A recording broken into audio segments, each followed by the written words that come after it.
उसके बाद एक काल कोठरी हवालात के अंदर ले जाया गया, जहाँ पे 3 लोग ऑलरेडी मौजूद थे सर।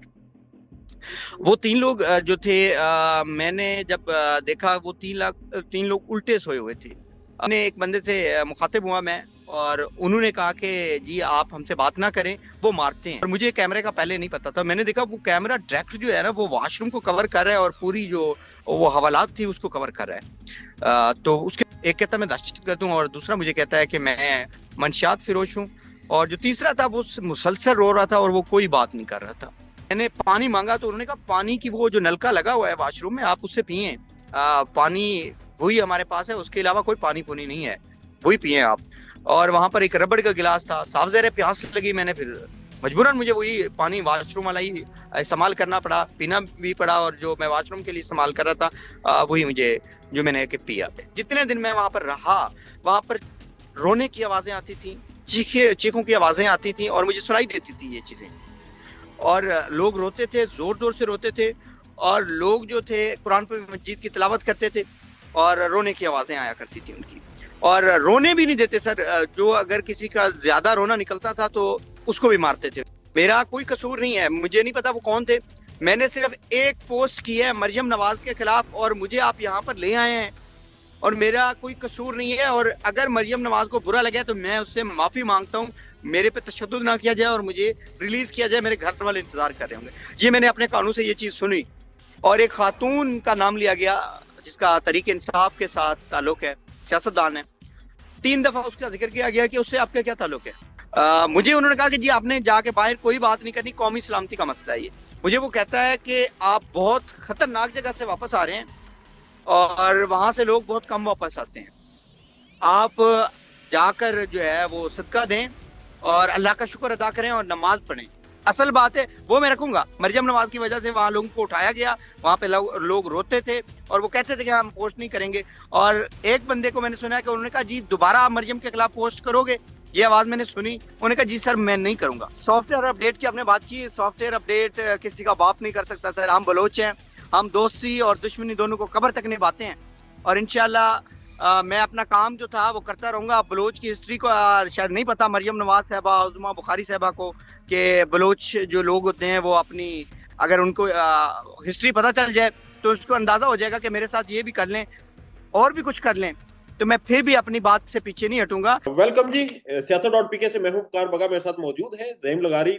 लगारी साहब, आप अबडक्ट हुए, एक ट्रॉमा से गुजरे, आप माशाल्लाह से बाहर आ गए हैं, बड़े अच्छे लग रहे हैं। सर, ये जो ट्रॉमा था, ये जो अबडक्शन थी, ये किस जुर्म के नतीजे में थी? ब्रदर, मैं एक चीज बताता जाऊं कि कुछ लोगों को लगता है कि ये दुनिया जो है ये गोल तो है, लेकिन मैं उनको बताना चाहता हूं कि ये दुनिया छोटी भी है। कुछ लोग अपने आप को जो है वो फिरौन समझ बैठे हैं, और वो अपने आप को कुछ बड़ा आदमी समझते हैं। शायद वो समझते हैं कि हम ही हैं इस दुनिया में और हम ही खुदा हैं, नौजुबिल्ला। लेकिन वो हिस्ट्री अगर देखें, अगर उनको पता चले कि यहाँ पर बड़े बड़े फिरौन आए और वो चले गए यहाँ से। हमारी पाकिस्तान की हिस्ट्री में भी बहुत सारे ऐसे लोग हैं। मुझे एक वीडियो बनाने पर, ग्रीन लाइन की वीडियो बनाने पर, मरियम नवाज साहबा की तौहीन करने पर मेरे घर का दरवाजा तोड़कर मुझे अगवा किया गया था सर। जी सर। मरियम नवाज साहबा की तौहीन? आपने तो ग्रीन लाइन की, जहां तक मुझे इंफॉर्मेशन है, ये याद पड़ता है, आपने तो वो ग्रीन लाइन जो मोटरसाइकिलों की लाइन होती है उसके ऊपर रिपोर्टिंग की थी। इसमें मरियम नवाज साहबा की तौहीन कैसे हो गई? सर उनको लगा कि हम मैंने कोई शायद तौहीन कर दी है, मैंने लोगों को उन पे क्रिटिसाइज हुआ, लोगों ने कहा कि ये फजूल काम है। और मैंने लोगों का जो पॉइंट ऑफ व्यू लिया, वो काफी हुकूमत के ऊपर जो है वो चढ़ दौड़े हैं। और उस गुस्से में, मुझे नहीं पता उनको गुस्सा किया है, और मैंने एक करप्शन के हवाले से भी बात की थी, और वो उनको गुस्सा चढ़ा और उन्होंने ये सारा कुछ मेरे साथ करवाया सर। और आपको ये पंजाब पुलिस की तरफ से अबडक्शन की गई? No no no no sir. मैं तकरीबन रात के 2 का टाइम था, 3 फेब। मैं सोया हुआ था, और मुझे महसूस हुआ कि मेरे घर के जो विंडोज और दरवाजे हैं वो एकदम हिल सा रहे। तो मैं उठा, और मैं जैसे मेन गेट की तरफ जाने लगा तो मैंने देखा कि मेरा मेन गेट कुछ लोग जो थे वो तोड़ चुके थे, और वो इंटर हो चुके थे। तकरीबन 15 से 20 लोग मेरे घर में इंटर होते हैं। और वहां पर मैं था और एक मेरा दोस्त था। वो भी बेचारा जाग जाता है, वो फैक्ट्री में गरीब आदमी है, जॉब करता था। उसको भी उठाया उन्होंने, और उसके बाद उन्होंने जनाब आते ही कोई चीज इधर फेंकी, कोई चीज इधर फेंकी, और तोड़ना शुरू कर दिया सर। और सारा कुछ तोड़ने के बावजूद मेरे से सवाल करते हैं कि आपका लैपटॉप किधर है। मैंने उनको बताया भाई लैपटॉप मेरे पास नहीं है, और मैं लैपटॉप नहीं रखता। वो कहते हैं हु इट्स पॉसिबल कि आप कैसे एडिटिंग करते हैं। मैंने उनको बताया कि जी मैं मोबाइल पे एडिटिंग करता हूँ। उसके बाद वो खामोश हो जाते हैं, और उनके हाथ जो लगता है घर का ना वो उठा जाते हैं, उठाना शुरू कर देते हैं।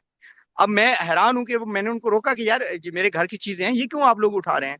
तो बड़े गुस्से से उन्होंने कहा कि आप खामोश होके साइड पे रहें, और एक उन्होंने सिपाही को कहा कि इसको ले जाएं। तो उसके बाद जनाब मुझे उन्होंने पकड़ा और मेरे दोस्त को पकड़ा। तो फिर मैंने उनको कहा यार इस बेचारे का क्या कसूर है, मुझे लेके जा रहे हैं ठीक है, इसको क्यों लेके जा रहे हैं। तो उन्होंने कहा जी जो हम कर रहे हैं हमें करने दीजिए। वहां पर मुझे सर घर से मेरे से निकाला गया, तो मैंने देखा तो एक वीगो गाड़ी 4x4, जिसका नंबर सरकारी ग्रीन नंबर प्लेट था। उसके बाद एक एवरी, और एक वैगनार, और एक वीगो ब्लैक कलर का वहां पर मौजूद था। तो मैंने जब उनसे सवाल किया यार मैं एक गरीब आदमी हूँ, और आपने मेरा पर्स वो देखा है, अभी 2,000 रुपया टोटल निकला है मेरे जेब में से। तो आप लोग को इतनी क्या जरूरत पड़ गई थी आम आवाम का पैसा जाया करने की और मुझे उठा के ले जाने की। उनके बाद उन्होंने कहा जी खामोश रहें, आप बड़े हमदर्द हैं इस मुल्क के, हमें पता है आप कितने हमदर्द हैं। और उन्होंने मुझे गाड़ी के अंदर बिठाया सर, और मैं उस गाड़ी के अंदर बैठ गया। मैं जैसे गाड़ी के अंदर बैठा तो मेरी आंखों पर उन्होंने पट्टी बांधी, और मेरे साथ दोस्त जो था उसको भी बिठा लिया उन्होंने। उस दोस्त को उन्होंने तकरीबन कोई 3 किलोमीटर रास्ता तय करने के बाद उन्होंने उसको ड्रॉप कर दिया। और जैसे उन्होंने ड्रॉप किया था, एक नामालूम लोग जो थे वो भी उस गाड़ी से जो एवरी थी उससे उतर गए। वहां पे जो इलिट या सीटीडी के एहलकार थे वो रह गए मेरे साथ। अब वो बंदे थोड़े से मेरे से बात करना चाहिए उन्होंने, मैंने बात की उनसे। उन्होंने कहा जी हमें नहीं पता कि आपको क्यों उठाया गया, आपका कोई वीडियो का मामला है, और हमें एक तो माफ कर दीजिएगा, हम एडवांस में आपसे माजरत कर लेते हैं, और हमारे खिलाफ आके वीडियो ना बनाइएगा। और जहां हम आपको लेके जा रहे हैं मार नहीं सकते, आपको वो मार नहीं सकते, छोड़ देंगे। तो मैंने कहा क्या वहां पर भी खुदा होता है, खुदा देखते हैं ना जहां आप मुझे लेके जा रहे हैं। कहते जी खुदा तो हर जगह है। मैंने कहा फिर ठीक है मुझे ले जाएं जहां आप ले जाएं, अल्लाह देख रहा है, खुदा देख रहा है, वो हिसाब करेगा। उसके बाद मेरी आंखों पे पट्टी सर, तकरीबन 40 to 50 मिनट्स की वो ड्राइव करते हैं। वहां पर ड्राइव करके वो मुझे उतारते हैं एक जगह पे, और वहां पर मुझे एक और बंदे का हैंड ओवर किया जाता है, और वो बंदा मुझे ले जाता है और एक कुर्सी पे मुझे बैठने को कहता है। कुर्सी को पास थी, साथ मुझे नजर तो नहीं आ रहा था। मैं उस कुर्सी पे बैठा। तो वहां पर जनाब एक सामने से आवाज आती है नाम क्या है आपका। और उन्होंने मेरे से नाम लिया, डिटेल्स ली, मेरे जो कार्ड वगैरह थे, वो जो लोग मुझे उठा के लाए थे आईडी कार्ड और बाकी जो कार्ड थे प्रेस कार्ड वगैरह, वो उन्होंने उनको लिखवाया, जमा करवाया। उन्होंने पूछा जी आपकी यही चीजें हैं, मोबाइल था एक। मैंने कहा चीजें तो मेरी बहुत सारी इन्होंने उठाई हैं, लेकिन आपको बहुत कम चीजें इन्होंने नोट करवाई हैं। उन्होंने कहा जी ठीक है। मुझे उसके बाद एक काल कोठरी हवालात के अंदर ले जाया गया, जहाँ पे 3 लोग ऑलरेडी मौजूद थे सर। वो 3 लोग जो थे, मैंने जब देखा वो 3 लोग उल्टे सोए हुए थे। शायद सुबह की नमाज से थोड़ा सा पहले का टाइम था। तो नमाज के लिए अजान आई, मैंने नमाज पढ़ी। तो वहां पर जो है थोड़ी देर बाद एक आदमी आता है, वो सबको उठा रहा है और कह रहा है नमाज पढ़ो नमाज पढ़ो, फजर की नमाज का वक्त हो गया है। वहां पर जितने भी लोग वो जो सोए हुए थे या उल्टे लेटे हुए थे, उन्होंने जो है वो वुजू किया, नमाज पढ़ी। तो मैंने एक बंदे से मुखातिब हुआ मैं, और उन्होंने कहा कि जी आप हमसे बात ना करें, वो मारते हैं, अगर आप बात करेंगे तो वो मारते हैं। तो मैंने कहा क्यों मारते क्यों हैं। उन्होंने कहा वो बात करने से मना करते हैं, और वो कैमरा देख रहे हो आप। और मुझे कैमरे का पहले नहीं पता था, मैंने देखा वो कैमरा डायरेक्ट जो है ना वो वॉशरूम को कवर कर रहा है, और पूरी जो वो हवालात थी उसको कवर कर रहा है। तो उसके बाद उन्होंने कहा, मैं थोड़ा सा खामोश हो गया। मैंने फिर भी उनसे थोड़ी देर बाद पूछा कि आपको किस केस में लाया गया है। वो कहते हैं जी हम, एक कहता है मैं दहशतगर्द हूँ, और दूसरा मुझे कहता है कि मैं मंशियात फिरोश हूँ, और जो तीसरा था वो मुसलसल रो रहा था और वो कोई बात नहीं कर रहा था। उसके बाद मैंने कहा आप लोगों को मारा है। उन्होंने कहा जी हमें बहुत मारा है। और मैंने कहा कितने दिन हो गए आपको यहाँ पर।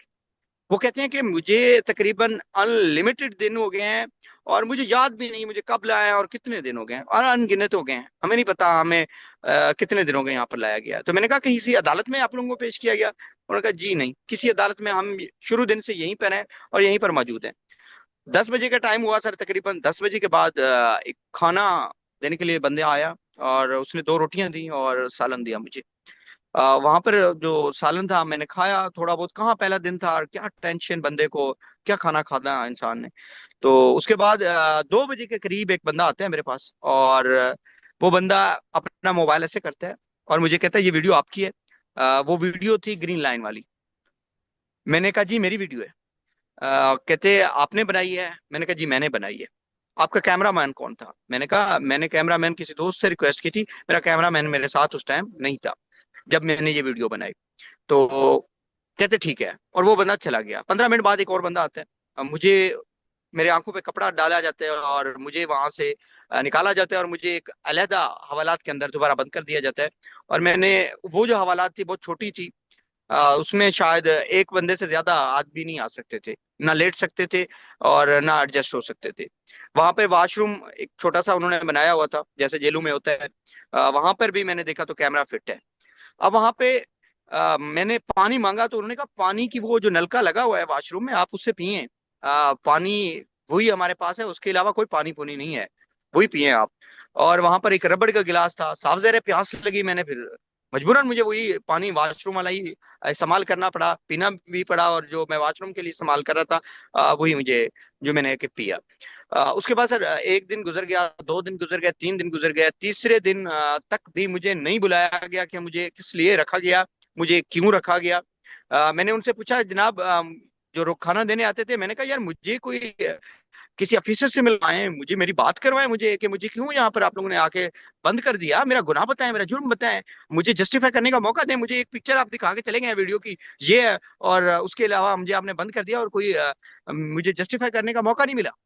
उसके बाद सर वो बंदा कहता जी हम कुछ भी नहीं कर सकते, हमारा काम जो है हम वही कर रहे हैं, आपको खाना देते हैं और आपको कुछ और चीज की जरूरत है, मेडिसिन की, कोई आपके सर में दर्द है तो वो भी आपको मिल सकती है, अदरवाइज हमारा इसके रिलेटेड कोई काम नहीं है और हम आपको कोई सपोर्ट नहीं कर सकते। मैंने चौथे दिन सर एहतजाजन जो है वो खाना छोड़ दिया। सुबह के टाइम मैंने खाना नहीं खाया। खाना नहीं खाया तो अगले दिन शाम हो गई, शाम को भी मैंने खाना नहीं खाया। शाम के टाइम फिर 11-12 बजे के बाद एक बंदा आता है, 4 बिस्किट लाता है टक के, और वो मुझे कहता है लगारी साहब ये बिस्किट मैं आपके लिए लाया हूँ, ये खा लें। मैंने उससे पूछा आपको मेरा नाम पता है? कहते जी हमें ये आपका सब कुछ पता है। और वो मुझे वो बिस्किट दे के चला जाता है। मैंने वो बिस्किट खाए और उसके बाद सर 5वां दिन स्टार्ट हो जाता है। मुझे कोई इन्वेस्टिगेट नहीं किया जाता। 5वें दिन मैंने फिर उनसे रिक्वेस्ट की कि आप मुझे अगर किसी से एटलीस्ट मिलवा नहीं सकते ना तो मुझे कोई पेपर दे दें, पेंसिल दे दें, मैं एक लेटर लिखना चाहता हूँ उनको। उन्होंने कहा जी वो भी आपको अलाउ नहीं है इसके अंदर। और एक चीज मैं आपके साथ शेयर करता रहूं, ऐड करता रहूं कि जितने दिन मैं वहां पर रहा, वहां पर रोने की आवाजें आती थी, चीखों की आवाजें आती थी और मुझे सुनाई देती थी ये चीजें।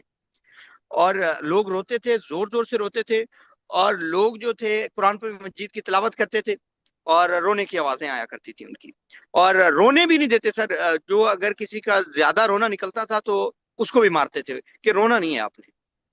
उसके बाद सर 5वें दिन एक जब शाम हुई लास्ट टाइम तो एक आवाज आती है कि भाई मेरा जो है वो कोई कसूर नहीं है, मेरा कोई कसूर नहीं है। मुझे नहीं पता वो कौन थे, मैंने सिर्फ एक पोस्ट की है मरियम नवाज के खिलाफ और मुझे आप यहाँ पर ले आए हैं, और मेरा कोई कसूर नहीं है। और अगर मरियम नवाज को बुरा लगे तो मैं उससे माफी मांगता हूँ, मेरे पे तशद्दुद ना किया जाए और मुझे रिलीज किया जाए, मेरे घर वाले इंतजार कर रहे होंगे। ये मैंने अपने कानों से ये चीज सुनी, चीखने की आवाज आई एक बंदे की। फिर उसके बाद उसको मुझे नहीं पता उससे जबर किया गया या जैसे किया गया, बहरहाल वो आवाज जो है वो खामोश हो गई।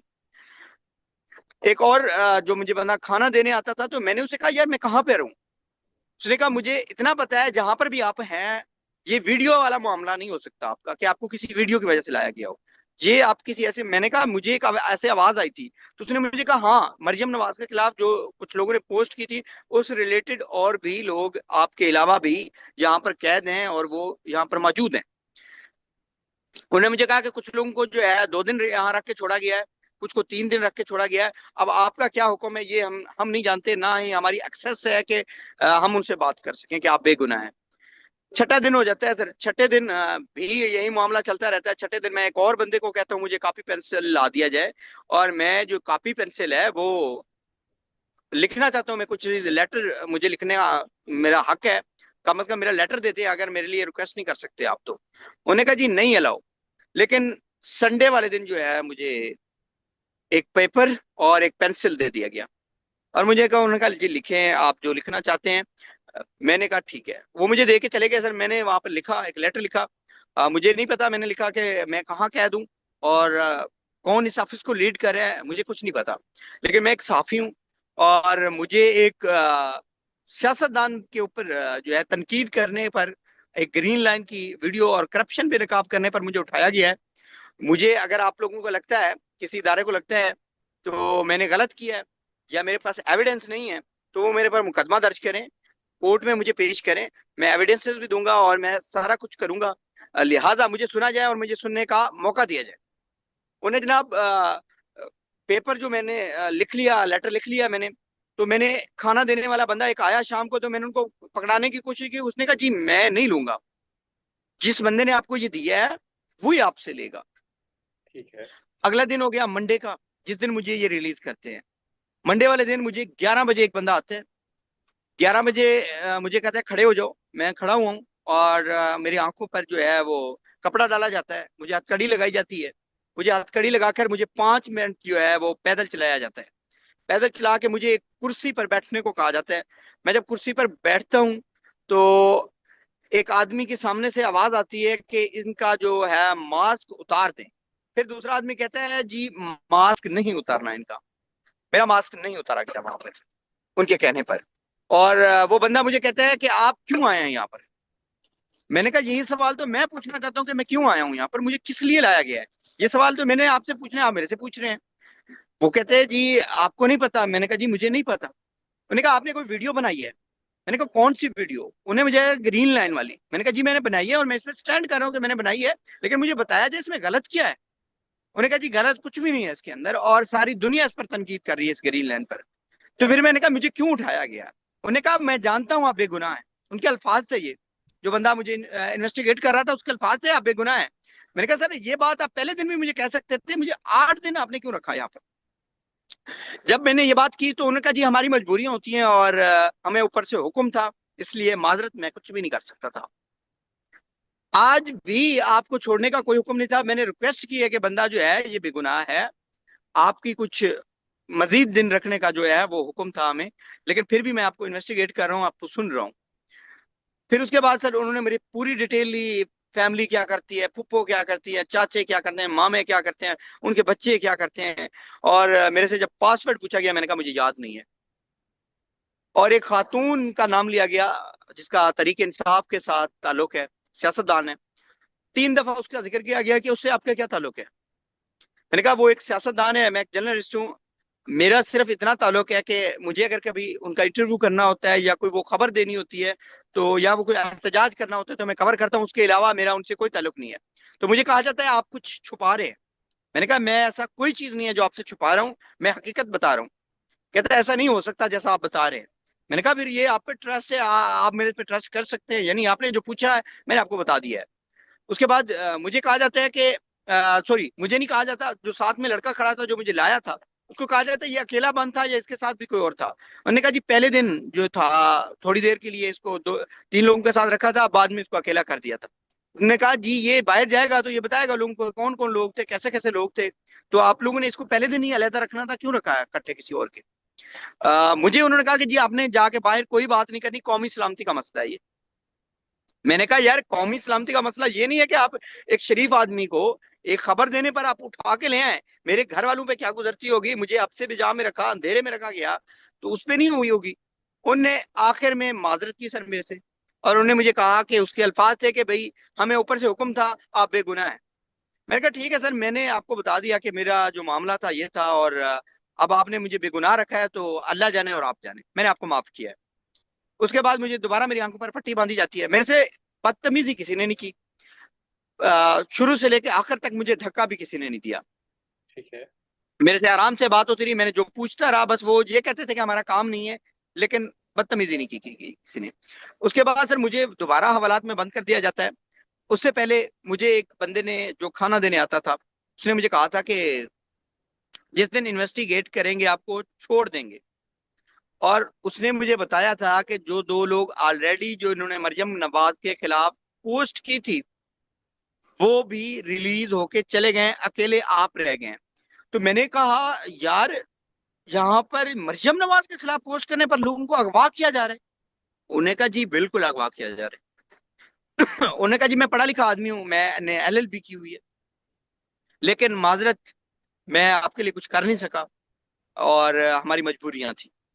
मैंने कहा जी ठीक है। उसके बाद सर मुझे तकरीबन इशा की नमाज के बाद जो है एक आदमी आता है, और वो आदमी मेरे से मुखातिब होता है और मुझे कहता है खड़े हो जाओ। मैं खड़ा हो जाता हूँ। मैं खड़ा होता हूँ तो मुझे वहां से हथकड़ी लगाई जाती है, हवालात खोलकर मेरी आंखों पे दोबारा कपड़ा बांधा जाता है। आंखों पे कपड़ा बांध कर मुझे थोड़ा सा आगे चलाया जाता है, 1 मिनट पैदल। और मुझे कहा जाता है कि एक पेपर दिया जाता है और कहते हैं सिग्नेचर किए जाएं इस पर। मैं उस पर सिग्नेचर कर देता हूँ उनको। और मुझे नहीं पता वो किस चीज पे सिग्नेचर लिए हैं, कौन सी चीज थी और पेपर था। बहरहाल मैंने उनसे पूछा कि मैं, मेरी एक आदत है, मैं सिग्नेचर के नीचे डेट हमेशा डालता हूँ। तो मैंने उनका डेट क्या है। उन्होंने कहा आप सवाल जवाब ज्यादा करें, आप सवाल जवाब ना करें, जितना आपको कहा जा रहा है वही करें आप। मैंने कहा जी ठीक है। मैंने खामोश रहा मैं। उसके बाद मुझे दोबारा, जिस अफीसर ने मुझे इन्वेस्टिगेट किया था, दोबारा उसके पास लाया गया। उसने कहा जी आप जा रहे हैं। मैंने कहा ये तो मुझे नहीं पता, लेकिन आपके सामने लाया गया मुझे, आप बता सकते हैं मुझे ले जाया जा रहा है या मुझे दोबारा रखा रखा जाएगा या मुझे किसी और के हैंड ओवर किया जाएगा। उन्होंने कहा जी आप घर जा रहे हैं। मैंने कहा ठीक है। उसके बाद मुझे एक गाड़ी में बिठाया जाता है, बाहर निकाल कर आंखों पे कपड़ा। जब मैं गाड़ी के अंदर बैठता हूँ सर, मुझे पता चलता है कि कुछ लोग और मेरे से अलावा जो जिनके ऊपर आंखों पर पट्टी है, वो भी वहां पर मौजूद है। साफ ज़ाहिर है इंसान को महसूस हो जाती हैं ये चीजें। तो मैंने ये ऑब्जर्व किया। तो तकरीबन कोई 20 से 25 मिनट का रास्ता तय करती है वो गाड़ी। और वो जो 2 लोग थे उनसे कहा जाता है कि आपके पैसे कितने थे। उन्होंने कहा जी मेरा 22,000 था, एक बंदा कहता है। उन्होंने कहा जी 22,000 तो कोई नहीं हमारे पास सिर्फ 1,300 रुपया है, वो लो और जाओ। उसने कहा जी मैं बहावल नगर या गलबन बहावलपुर, उसने इन 2 शहरों में से किसी का नाम लिया, कि मैंने वहां जाना है सर, मेरा तो ये किराया भी पूरा नहीं होना। उन्होंने कहा आपने को पैदल जाना है पैदल जाए, या फिर वहां वापस जाना है तो आपको वापस ले जाते हैं। हमारे पास ये 1,300 है और आपने 1,300 ही लेना है। उसको 1,300 दिया गया सर। 1,300 के बाद वो चलते बनते हैं, दोनों आदमी छोड़ दिए जाते हैं। और जैसे ही वो गाड़ी दोबारा चलाई जाती है, और मुझे एक बंदा मेरे से मुखातिब होता है और वो कहता है कि लगारी साहब आपके लिए कुछ और हुक्म है। मैंने कहा क्या हुक्म है। किसी और के हैंड ओवर करना है उन्होंने मुझे कहा। वहां पर गाड़ी के अंदर ही आ, आपस में वो डिस्कशन करते हैं।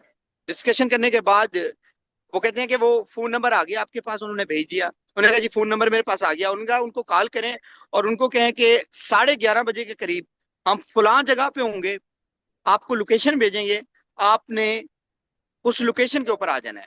जगह का नाम नहीं लिया, लोकेशन का उन्होंने कहा। लोकेशन भेजेंगे, आपने वहां पे आ जाना है। अब ये तकरीबन 2 घंटे मुझे मजीद घुमाते रहे। मुझे नहीं पता ये कहाँ घुमाते रहे, क्या करते रहे मेरे साथ, और मुझे घुमाते रहे। मैंने एक दफा कहा कि मुझे वॉशरूम जाना है। उन्होंने कहा खामोश होकर बैठे रहो, जब तक हम बात करने को कहें ना आपने बात नहीं करनी। मैंने कहा ठीक है, मैं खामोश हो गया। उसके बाद जब 11 बजे का शायद टाइम हुआ या उससे ज्यादा का टाइम होगा गालबन, तो दोबारा उसको कॉल की जाती है। उसको कहा जाता है कि हम 5 मिनट के अंदर आपको लोकेशन भेज रहे हैं, अगले 5 मिनट में आप वहां पर होने चाहिए। और वो बंदा आगे से शायद इनसे कहता है कि आप थाने आ जाएं। अब मैंने अंदाजा इस चीज से लगाया, क्योंकि इन्होंने आगे से कहा कि थाने आना हमें अलाउड नहीं है। तो मुझे अंदाजा हो गया कि पुलिस का कोई एहलकार है या कोई पुलिस का ऑफिसर है जो इनको कह रहा है कि थाने आ जाएं। लेकिन उन्होंने कहा थाने अलाउ अलाउ नहीं है, हम जो लोकेशन भेज रहे हैं आप उस पे हैं। उन्होंने लोकेशन भेजी है, और थोड़ी देर बाद एक गाड़ी जो थी अपनी ये स्टॉप कर गई, रुक गए ये लोग, जिसमें मुझे इन्होंने उठाया हुआ था। और जैसे ही गाड़ी उन्होंने रोकी, तो एक आदमी ड्राइवर से कहता है तुम पागल हो, तुम्हारी अकल नहीं काम करती, सामने स्कूल है। तो मुझे अंदाजा हो गया कि ये कहीं कैमरे से डर रहे हैं, इनको कैमरे का खौफ है कि ये स्कूल है सामने, कहीं कैमरा ना लगाओ। फिर ये थोड़ा सा आगे चलते हैं, वहां पर ये दोबारा उसको लोकेशन भेजते हैं। और दोबारा लोकेशन के बाद वो ऑफिसर आता है। मुझे नहीं पता था उस टाइम पंजाब पुलिस का कौन सा ऑफिसर है, कैसे सावधान, मेरी आंखों पर पट्टी थी। तो वो ऑफिसर को कहते हैं ये जो पार्सल है ये आपने लेके जाना है। पार्सल बोल रहे हैं कि ये आपने लेके जाना है। वो आदमी परेशान हो जाते हैं। उसने कहा भाई मैंने नहीं लेना, मैंने क्यों लेना है, मुझे क्यों दे रहे हैं आप। उन्होंने कहा कि जितना कहा जा रहा है वो करो और इसको लेके जाओ फौरन। और उस बेचारे की मैंने देखा टोन सेट हुई, और उसने मुझे गाड़ी से उतारा बेबस होकर। और गाड़ी से उतार के मुझे उसने अपनी गाड़ी के अंदर बिठाया। और मुझे उसने कहा मास्क उतार लें। तो जब मैंने मास्क उतारा तो मैं पंजाब पुलिस की एक गाड़ी में बैठा था, पंजाब पुलिस की गाड़ी में बैठा था, और एक एसएचओ, मुझे नाम भी पता है उसका, वो एसएचओ मेरे सामने खड़ा था। कैप उसने पहनी हुई थी, मैं नाम नहीं लेना चाहूंगा क्योंकि मेरे लिए मजीद कोई मसला ना हो जाए सर। तो मैंने दोबारा उनसे कहा कि सर मुझे कहाँ लेके जा रहे हैं, कहते थाने लेके जा रहे हैं आपको। मुझे लगा कि शायद एफआईआर दे दी होगी कोई, तो मुझे वो ले जाया गया थाने। और जैसे ही मैं थाने में एंटर हुआ तो थाने का बोर्ड मैंने पढ़ लिया कौन सा थाना है, लाहौर का एक थाना था। तो मुझे पता था कि ये कौन सा थाना है, पहले भी मैं एक दो दफा वहां पर एक प्रेस कॉन्फ्रेंस में बच्चा अगवा हुआ था, वहां पर मैं उसको कवरेज करने के लिए गया था उस थाने के अंदर। तो मुझे एसएचओ साहब कहते हैं बैठने को, मैं बैठा हूँ, और कहते हैं इनको पानी पिलाएं। मुझे उन्होंने पानी पिलाया। एसएचओ साहब कहते हैं तुम्हें पता है तुम कहाँ से कहाँ थे? मैंने कहा नहीं पता। मुझे वो कहता है कि आप बहुत खतरनाक जगह से वापस आ रहे हैं, और वहां से लोग बहुत कम वापस आते हैं, आप जाकर जो है वो सदका दें और अल्लाह का शुक्र अदा करें और नमाज पढ़ें। उसके बाद जनाब वहां पर मुझे कहा, उन्होंने एक ऑफिसर को कॉल की। मैंने उसका नाम भी देख लिया कि उन्होंने किस ऑफिसर को कॉल की थी, मैंने उनके मोबाइल से देख लिया था। अब मैं उन ऑफिसर साहब का नाम नहीं लूंगा। उन्होंने कहा जी मुझे वो बंदा दे गए, उसका क्या करना है? उन्होंने कहा जी उस बंदे को क्या करना है मैं थोड़ी देर में आपको बताता हूँ। उन्हें कॉल बंद होती है, कॉल बंद होने के बाद वो मैसेजेस पे आपस में कुछ बात करते रहे। और फिर मुझे ऐसे जो सा मुखातिब और के कहते हैं 5 मिनट के बाद आप किसी को बुलाएं, और इस ऐसे बंदे को बुलाएं जो आपको हैंड ओवर करे और यहाँ पे बताए कि वो आपको रिसीव करके यहाँ से ले गया है थाने से। मैंने कहा ठीक है। मैंने मोबाइल लाया गया मेरा, और मेरे मोबाइल को चार्ज किया गया। वहां पर ऐसे चौसा मुहर्रिर को कहते हैं कि आप लिखें कि ये बंदा यहाँ पर रोड पे खड़ा था, इसकी आंखों पर पट्टी बांधी हुई थी, और हम गुजर रहे थे। हम गुजरे हैं वहां से, और गुजरने के बाद जो हमने देखा कि मशकूक है या कोई मामला है, तो ये बंदा वहां पे खड़ा था। पूछने पे फिर इसने नाम पता ये बताया हमें, और लिहाजा जो है इन्होंने कहा कि जी मुझे कुछ लोगों ने अगवा किया हुआ था। खुद से उन्होंने स्टेटमेंट दी, मेरी कोई स्टेटमेंट उन्होंने रिकॉर्ड नहीं की। उन्होंने खुद से लिखा कि जी हमने फिर इसको बरामद करके थाने ले आए, और जो बंदा आए उसका नाम लिखे और उससे रिसीविंग लें, इनका फोटो लें, और इनसे रिसीविंग लेके इनको भेज दें। और सर फिर उसके बाद मैंने अपने जो वकील साहब थे उनको कॉल की, वो आए, उन्होंने मुझे रिसीव किया और मेरे से इन्होंने सिग्नेचर ले लिए। ये मामला है टोटल। आप एक चीज ये देखें कि अब मरियम नवाज के खिलाफ जो है लोगों को पोस्ट लाने पर इदारे हमारे उठा रहे हैं। कितना बुरा वक्त आ गया हम पर कि अब एक सियासतदान जो है वो साफियों को अगवा कर रहा है, और उनका पता भी नहीं है कि वो कहाँ पर जा रहे हैं। ठीक है। जी सर। मुझे ये बताएं कि मरियम नवाज को इल्म होगा, आगाह होंगी इस मामले से कि इस तरह आपको उठाया गया, ये मामला हुआ? सर ये देखें देखें देखें देखें, जो मीडिया पे चला, जो हाईलाइट हुआ आपके, मैं मशहूर हूँ आप सियासत डॉट पी के सौरा बरकत भाई का, आप सबका, जिस तरह आप लोग मेरे लिए स्टैंड करते रहे। मेरे ख्याल से आप लोग डेली बेस पे 4.5 मिलियन फॉलोअर रखते हैं। इमरान रियाज खान पाकिस्तान की इस टाइम सबसे बड़ी आवाज, वो रोजाना मेरे लिए वीलॉग करते रहे। तो आप क्या समझते हैं राय साकिब साहब एबीएन न्यूज पर मेरे पे प्रोग्राम करते रहे, क्या आप समझते हैं कि उनको नहीं पता चला होगा? सर, कौसर काजमी से उन्होंने सवाल पूछा जो वजीर आजम के वजीर आला साहब के मुशीर हैं, क्या उनको नहीं पता होगा कि मुझे वहां पे रखा गया? मरियम नवाज साहबा को नहीं पता था इस चीज वजह से रखा गया? ये सब कुछ हुआ, आप भी बता रहे हैं, हमने भी देखा। फिर एक तरफ हम देखते हैं कि कल मरियम नवाज साहिबा आर्मी चीफ साहब के साथ ये एक ग्रीन पाकिस्तान इनिशिएटिव का इफ्तिताह किया, फोटो सेशन हुआ, वीडियोस आई। रोज हम देखते हैं मरियम नवाज कभी स्टूडेंट्स के साथ इंटरेक्शन करती हैं, कभी कोई मंसूबा लॉन्च करती हैं। हमें दिखाया जा रहा है कि पंजाब तरक्की की राह पे गामजन है। एन उस वक्त में आप बता रहे हैं कि जिस अगवा खाने में आपको रखा गया, वहां पर और भी लोग मौजूद थे और मरियम नवाज पर तनकीद के लिए मौजूद थे, कि तनकीद की थी। बिल्कुल बिल्कुल बिल्कुल, मैं इस पर स्टैंड कर रहा हूँ। मैं फिर जो भी बात कर रहा हूँ वो सच बात कर रहा हूँ, और मैं ये बता रहा हूँ कि वो लोग वहां पे जो इखलाकी तौर पे बहुत अच्छे लोग थे, बात बदतमीज से करते थे। मुझे किसी ने धक्का भी नहीं दिया मेरे से। एक दो बंदे थे जिन्होंने सिर्फ ओए करके बात की, बाकी सारे मेरे से आप करके मुझसे बुलाते थे और मुखातिब होते थे। लेकिन जो बात फैक्ट है, जो असल बात है, वो मैं रखूंगा। मरियम नवाज की वजह से वहां लोगों को उठाया गया, वहां पे लोग रोते थे, और वो कहते थे कि हम पोस्ट नहीं करेंगे। और एक बंदे को मैंने सुना है कि उन्होंने कहा जी दोबारा आप मरियम के खिलाफ पोस्ट करोगे? ये आवाज मैंने सुनी। उन्होंने कहा जी सर मैं नहीं करूंगा। आपसे इस तरह का कोई सवाल हुआ? नहीं, मेरे से ऐसा कोई सवाल नहीं हुआ यार सर। जवाब दे दे सर। लोग कहते होते हैं कि जब अगवाकार छोड़ते हैं तो सॉफ्टवेयर अपडेट हो जाता है। खुद साख्ता एक बहुत गलीज स्टेटमेंट है। बहरहाल आपको जब छोड़ा एक अबडक्ट करके इलीगल डिटेंशन में रख के, तो अब आप जर्नलिज्म कंटिन्यू करेंगे जहां पर जायज तनकीद हुकूमत या मरियम नवाज या किसी भी हुकूमती अहदेदार पर होती है, आप करेंगे?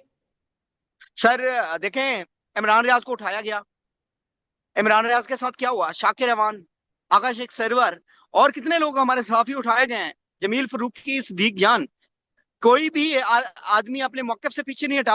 वो जो कल करते थे वो आज भी कर रहे हैं, और मैं जो कल करता था मैं आज भी करूंगा। और मैं आपको ये बात वादे से कह रहा हूं कि मैं अभी लाहौर नहीं हूं। जिस दिन मैं लाहौर जाऊंगा, मैं दोबारा ग्रीन लाइन जिस पर मुझे उठाया गया, मुझे अगवा किया गया, मेरे घर का दरवाजा तोड़ा गया, मेरे घर की चार दीवारी का तकद्दुस पामाल किया गया, मैं उस पर एक्ट बताऊंगा। मैं लोगों को बताऊंगा कि यहाँ पे नुकसान किए हैं।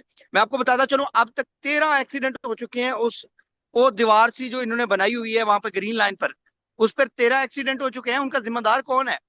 पाकिस्तानियों का पैसा लगा करीब पाकिस्तानियों का नुकसान किया जा रहा है। 8 से ज्यादा लोग वहां पर जख्मी हो गए हैं। जिम्मेदार कौन है? अब जब धुंध आएगी, दरमियान रोड के अंदर दीवार कर दी जाए, तो उस धुंध के अंदर कैसे लोग देखेंगे यहाँ पर दीवार है? सर, धुंध में तो कुछ नजर नहीं होता। लोग बड़ी मुश्किल से फुटपाथ का ख्याल रख रहे होते हैं, अंदाजे से चल रहे होते हैं लोग। और जब दरमियान में अभी अभी से लोगों को नजर नहीं आ रही वो दीवार, अभी रोड के दरमियान में लोगों की गाड़ियां लग रही हैं, तो धुंध में क्या सूरत हाल होगी? और वहां पे बस कैसे स्टॉप करेगी? वहां से सवारी कैसे उठाएगी बस? और वहां पे क्या उस दीवार में, अगर 3 किलोमीटर की दीवार है, 3 किलोमीटर की दीवार इधर भी आ गई, 3 किलोमीटर की दीवार इधर भी आ गई, अगर इन 3 किलोमीटर के अंदर गाड़ी को खराब होती है, उस गाड़ी को कैसे साइड पे किया जाएगा? उस गाड़ी को कैसे साइड पे किया जाएगा? इधर भी दीवार है, इधर भी दीवार है, तो रोड जाम होगा बेसिकली। अब ये इसको खत्म करेंगे, आप देख लीजिएगा। और मैंने इनको एक्सपोज किया है, और मैं दोबारा बताऊंगा ये, और मैं लोगों को दोबारा बताऊंगा कि ये जो मंसूबा आपका पैसा है, ये इन्होंने जाय किया है यहाँ पर। और ये जाय इस तरह किया है, और इन्होंने इसमें इतनी करप्शन की है। देखिए, मैंने फिगर बताया कि इतनी करप्शन की गई है। क्यों नहीं एफआईआर नहीं मुझे पे पिका एक्ट की? देना एफआईआर। मैं इनको बताऊंगा कि मेरे पास क्या एविडेंसेस हैं, मेरे पास क्या चीज है। लेकिन ये अगवा करना कौन सी जवान मर्जी है? आप अगर आप कहते हैं कि करप्शन नहीं हुई, इतना पैसा नहीं लगा, मुझ पे दे एफआईआर। मैं अदालत में वो करूंगा, साबित करूंगा कि इतने पैसे लगे हैं यहाँ पे। लगार साहब आखिर में ये तो कोई तरीका नहीं है आप किसी को अगवा कर लें। लगार साहब आखिर में मुझे ये बता दें, बड़ी एक चुभती है चीज कि आप कह रहे हैं अगवाकार जो कि सिविलियन हुकूमत नहीं होती, सिविलियन लोग नहीं होते, डेफिनेटली कोई ना कोई अदारा होता है, वो आपसे तमीज से पेश आ रहे थे, उन्होंने आपको कुछ नहीं कहा, जबकि एक सिविल हुकूमत, एक वजीर आला पर तनकीद करने की बुनियाद पर आपको उठाया गया है। तो ये बिल्कुल। बड़ी यह चीज सर कि एक सिविलियन को सिविल हुकूमत पर तनकीद करने की बुनियाद पर उठाया जाता है, और जो उठाने वाले वो बदतमीजी नहीं करते मगर उठवाने वाले करते हैं। बस सर ऐसा ही है। बाकी आपने बात की जो सॉफ्टवेयर अपडेट की, सॉफ्टवेयर अपडेट की आपने बात की। सॉफ्टवेयर अपडेट किसी का बाप नहीं कर सकता सर। हम बलोच हैं, हम दोस्ती और दुश्मनी दोनों को कब्र तक निभाते हैं। और इंशाल्लाह मैं अपना काम जो था वो करता रहूंगा। बलोच की हिस्ट्री को शायद नहीं पता मरियम नवाज साहबा, उज़मा बुखारी साहबा को, कि बलोच जो लोग होते हैं वो अपनी, अगर उनको हिस्ट्री पता चल जाए तो उसको अंदाजा हो जाएगा कि मेरे साथ ये भी कर लें और भी कुछ कर लें, तो मैं फिर भी अपनी बात से पीछे नहीं हटूंगा। मैं जिस जो बात की है मैं उस पर कायम हूं अभी भी, और मैं इंशाल्लाह कायम रहूंगा। पाकिस्तान में इस वक्त सबसे बड़ा मसला बोलने का है। पाकिस्तान में बोलने नहीं दिया जाता, जुबानें खींच ली जाती हैं, डर है, खौफ है, टेरर है। पाकिस्तान का मीडिया मुकम्मल तौर पर कंट्रोल्ड है, वेल मैनेज्ड है, एक मैसिव सेंसरशिप है। इसी तरह का दबाव पाकिस्तान में सियासत.pk भी फेस कर रहा है, जिसे पाकिस्तान भर में गुज़श्ता कई महीनों से मावरा आइन, मावरा कवानीन मुकम्मल तौर पर बंद कर दिया गया है, मुकम्मल तौर पर बैन कर दिया गया है। सियासत.pk की नशरियात को लिमिटेड करके पाकिस्तान में छोड़ दिया गया है। तमाम तर कानूनी मुआवजे के ऊपर आवाज उठाई गई, दस्तक दी गई, लेकिन हर तरफ से खामोशी है, सन्नाटा है, कहीं पर कोई सुनवाई नहीं है, कोई सुनने को तैयार नहीं है। लेकिन इसका हल क्या है? क्या खामोश हो जाएं? क्या सवाल ना करें? क्या मालूमात आप तक ना पहुंचाएं? क्या इंफॉर्मेशन आप तक ना पहुंचाएं? मालूमात भी पहुंचेगी, इंफॉर्मेशन भी पहुंचेगी, सवाल भी उठेंगे, लेकिन अब आपने रोल प्ले करना है, आपने अपना किरदार अदा करना है। और छोटा सा एक प्रोसीजर है, प्रोसेस है, उसके बाद आप अपना किरदार अदा करें और हमारी मदद करें। पहले आपने यह करना है कि हमारे यूट्यूब चैनल को सब्सक्राइब करना है, उसके बाद ज्वाइन के बटन के ऊपर जाना है, क्लिक करके हमारा मेंबर बनना है। या फिर दूसरा ऑप्शन यह है कि आपने वीडियो की डिस्क्रिप्शन में जाना है, वहां पर पैट्रियन का लिंक मौजूद होगा, उस लिंक के ऊपर क्लिक करें और हमें सपोर्ट करें, हमारा हिस्सा बने, हमारी ताकत बने। ख्याल रखिएगा। अल्लाह हाफिज।